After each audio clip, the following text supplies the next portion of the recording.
안녕하십니까, 박사호입니다. 이번 방송에서는 터커 칼슨의 푸틴 대통령 인터뷰 본편을 전해드리겠습니다.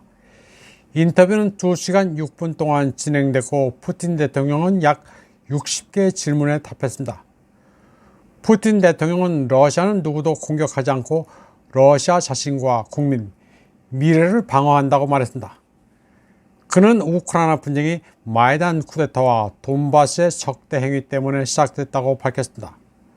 푸틴 대통령은 미국이 우크라이나에서 러시아를 밀어내려는 역사적으로 엄청난 실수를 저지르고 있다면서 키예프에 대한 무기 공급을 중단하라고 경고했습니다. 그리고 러미 양국은 다양한 부서를 통해 특정 접촉을 갖고 있다면서 무기 공급을 중단하면 분쟁이 몇 주 만에 끝날 수 있다고 말했습니다. 푸틴 대통령은 러시아 위협론은 공포 소설일 뿐이며 러시아는 폴란드와 라트비아에 관심이 없다고 했습니다. 러시아는 나토 회원국을 공격할 의사가 없으며 공격을 받은 경우에만 보복할 것이라고 푸틴 대통령은 말했습니다. 그는 서방 국가들이 러시아의 위협을 상상으로 만들어내 자국민을 겁주려 하지만 똑똑한 사람들은 그게 거짓이라는 것을 안다고 말했습니다. 그는 또 러시아군을 폴란드에 파병하는 경우는 폴란드가 러시아를 공격하는 경우밖에 없다고 했습니다. 푸틴 대통령은 대륙을 가로지르는 영토 목표를 갖고 있느냐는 질문에 대해 그것은 원천적으로 불가능하다고 말했습니다. 글로벌 전쟁에 참여한다는 것은 상식에 어긋나기 때문에 굳이 분석가가 될 필요도 없다고 했습니다. 그러면서 세계대전은 인류 전체를 파멸의 위기로 몰고 갈 뿐이라고 했습니다. 그는 터커 칼슨에게 우크라이나는 인공국가라면서 그 역사도 상세히 설명했습니다. 우크라이나 생성의 역사를 설명하는 대목에서는 보그단 흐멜니츠키의 편지 사본도 제시했습니다. 푸틴 대통령은 러시아가 키예프와 노브고로드라는 두 중심지에서 발전하기 시작했으며 루스의 세례는 러시아 역사상 중요한 이정표였다고 회상했습니다. 나중에 키예프를 포함한 남부 러시아 땅의 일부는 폴란드, 리투아니아 국가의 통치를 받게 된 역사도 설명했습니다. 우크라이나인들은 자기네들이 러시아 제국 외곽에 살기 때문에 변두리라는 의미의 우크라이나 사람이라고 생각했지만 결국 그들은 모스크바에 자신들이 받아들여지기를 원했다고 했습니다. 이 때문에 보그단 흐멜니츠키는 우크라이나의 영토와 인구에 대한 존중을 요구하는 서한을 폴란드에 보냈고 모스크바에는 러시아 제국 짜르 체제에 복속되기를 선포했다고 푸틴 대통령은 설명했습니다. 또 제1차 세계대전 직전에 오스트리아는 러시아를 약화시키기 위해 우크라이나 분리 아이디어를 적극적으로 추진했던 사례도 소개했습니다. 그리고 제2차 세계대전 이후 스탈린이 우크라이나 소비에트 공화국을 인공적으로 만들면서 폴란드, 헝가리, 루마니아 땅을 편입시켰다고 말했습니다.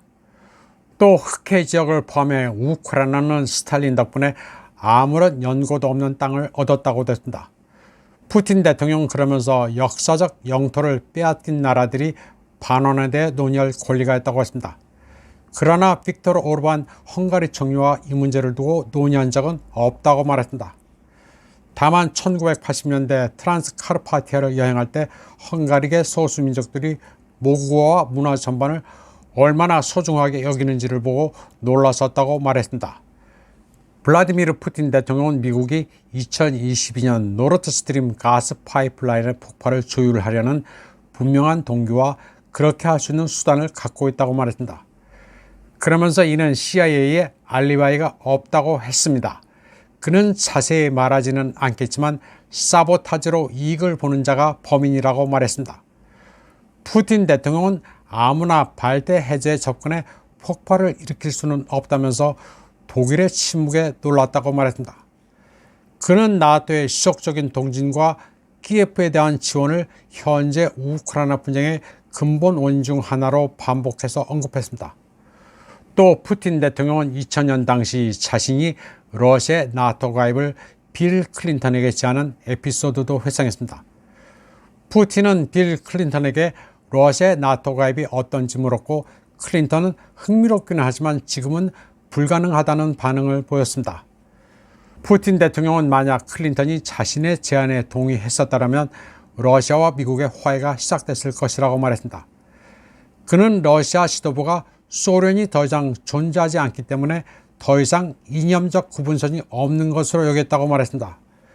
러시아는 심지어 소련 붕괴에 자발적이고 적극적으로 동의했으며 소위 문명화된 서방과 협력이 가능할 것으로 생각했지만 돌아온 것은 5차례에 걸친 나토의 동진뿐이었다고 푸틴 대통령은 말했습니다. 푸틴 대통령은 2014년 우크라이나 쿠데타가 CIA의 지원으로 자행됐고 이는 크나큰 정치적 실수였다고 했습니다. 그는 당시 러시아와 미국 지도부 간에 합의가 있었지만 미국이 이를 저버렸다고 회고했습니다. 미국은 러시아에 대해 친러 야누코비치를 진정시키라고 요구하면서 자기네들은 야권을 진정시키겠다고 제안했습니다. 여기에 러시아와 미국 모두 동의했습니다. 미국의 이런 제안에 따라 야누코비치는 군대나 경찰을 동원하지 않았지만 키예프의 무장 반군은 쿠데타를 일으켰다고 푸틴 대통령이 설명했습니다. 푸틴 대통령은 2014년 키예프의 정권 교체가 합법적이고 무혈이었다면 크림은 우크라이나에 계속 남았을 것이라고 말했습니다. 유혈, 불법 쿠데타로 정권을 뒤집은 데 이어 크림 반도에 사는 러시아계 주민들까지 위협하자 예방 차원에서 크림을 병합할 수밖에 없었다고 회고했습니다. 그는 마이단 사태가 없었다면 러시아는 손가락 하나 까딱하지 않았을 것이라고 설명했습니다. 푸틴 대통령은 미국의 정치에 대해서도 한마디 했습니다. 그는 워싱턴의 정책이 누가 대통령인지에는 달려있지 않고 엘리트에 달려있다고 했습니다. 대통령이 할 수 있는 게 그리 많지 않다는 것입니다.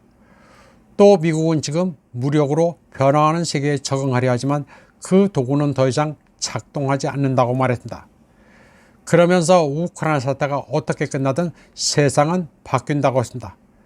다만 그게 고통스럽고 빠르게 바뀔 것인지 아니면 부드럽고 점진적으로 바뀌느냐만 남아있다고 했습니다.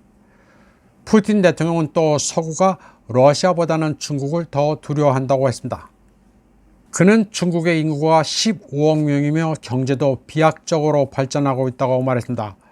그는 또 브릭스가 중국 경제에 의해 지배될 위험이 있느냐는 질문에 그것은 북이면 원신이나 하는 소리라고 말했습니다. 그러면서 러시아는 중국의 이웃으로 가까운 친척을 선택할 수 없듯 이웃도 선택할 수 없다고 말했습니다. 푸틴 대통령은 중국의 외교정책 철학이 공격적이지 않으며 항상 타협점을 찾는다고 평가했습니다. 그러면서 지금 중국과 유럽의 협력 성장률이 중국, 러시아보다 더 크다고 지적했습니다. 그는 유럽이 경제 문제 측면에 어떤 대가를 치르더라도 중국 시장에 진출하기 위해 노력하고 있으며 중국 기업도 유럽 시장을 개발하고 있다고 말했습니다. 지금까지 터크카시 인터뷰의 개괄적 내용을 전해드렸습니다만 최선은 인터뷰 영상을 직접 시청하는 것입니다. 이번 방송은 여기까지 하겠습니다. 시청해주신 여러분 감사합니다.